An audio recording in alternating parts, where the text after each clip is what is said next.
अमरावती विभागीय आयुक्त डॉक्टर श्वेता सिंघल यांनी सर्व मतदारांना मतदान करण्याचं आवाहन केलं।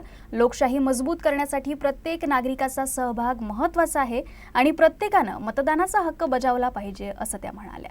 अमरावती विभागातील आज पूर्ण प्रशासन मतदानासाठी सज्ज आहे।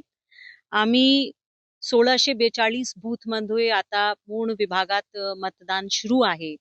सगळे नागरिकांना मी विनंती करते की आपण जास्तीत जास्त संख्यामध्ये मतदान केंद्रावर जावा आणि आपलं मतदानाचा हक्क वापर करा, जेणेकरून लोकशाही बळकट होईल आणि लोकशाहीचे उत्सवामध्ये सामील होऊन तुम्ही सुद्धा तुमच्या देशाचे प्रती जे कर्तव्य आहे त्याचा निर्वाह करा।